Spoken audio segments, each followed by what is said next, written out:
I'm Rick Kaler. Thanks for joining me. One serious risk to financial well-being in retirement is that it becomes kind of difficult to talk about financial exploitation. Someone whose cognitive abilities are declining is pretty vulnerable to harm, both from financial predators and their own financial misjudgments. So, protecting a client like that is a crucial part of a financial advisor's role. There's a little known but important law called the Senior Safe Act.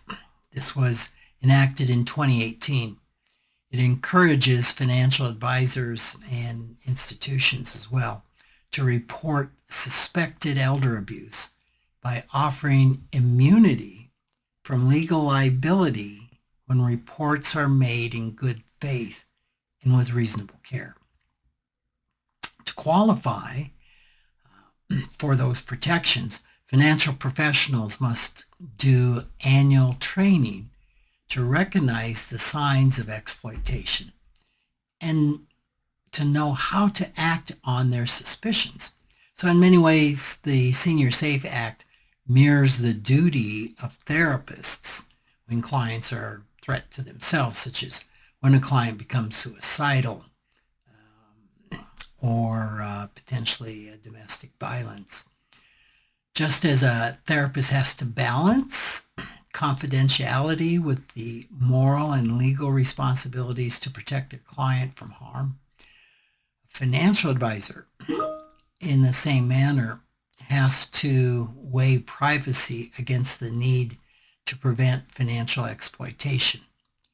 So both roles rely on professional judgment, their training, and then a lot of courage to act when the stakes are high. So financial advisors, accountants, attorneys are often the first to notice any troubling signs that someone is being taken advantage of financially. Signs might include sudden large withdrawals, changes to account ownership or beneficiaries, a newly or overly involved friend or family member in their finances.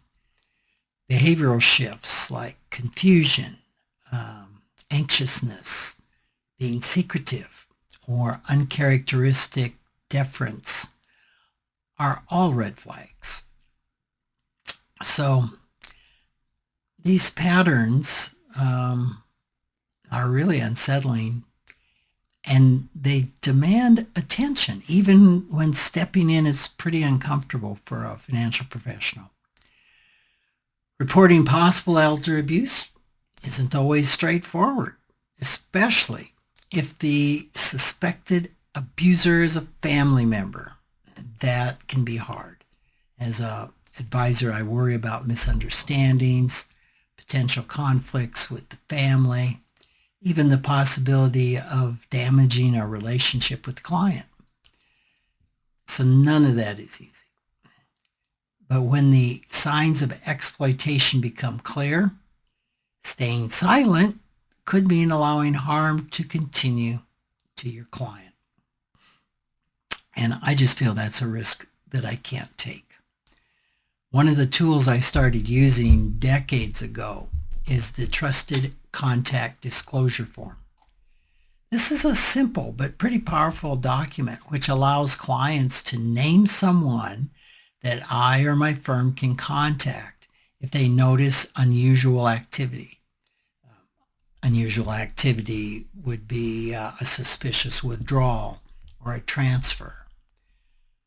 The trusted contact doesn't have to have control, and usually doesn't have control over the client's account, but just is a resource, just an outside person to verify their well-being and ensure that your financial decisions are aligning with your long-term goals. So if you, as a client, haven't signed a form like that, it's definitely worth discussing with any of your financial professionals, because it can really be a preventative step. So if you're concerned about the financial well-being of an elderly loved one, it's really critical to alert not only their financial advisor, but also other professionals like accountants, attorneys, bankers. All of these professionals could have insights or access to information that you don't have. And by sharing your concerns, you provide a broader picture that can help them detect and address the issues more effectively. Even if they're already monitoring for red flags, your input can provide valuable context to guide their next steps. So as uncomfortable as it might be, stepping into uncomfortable territory is often essential to protecting vulnerable individuals. And that's whether it's a financial advisor detecting exploitation or a therapist intervening in a mental health crisis. The goal is the same: to prevent harm while respecting the person's autonomy. The Senior Safe Act is a reminder that sometimes the most impactful safeguards work quietly behind the scenes. Taking simple steps like completing a trusted contact form, or encouraging your loved one to work with a reputable financial fiduciary advisor, that can make all the difference. Vigilant is an act of care that really helps protect someone's financial assets, as well as their dignity and their well-being.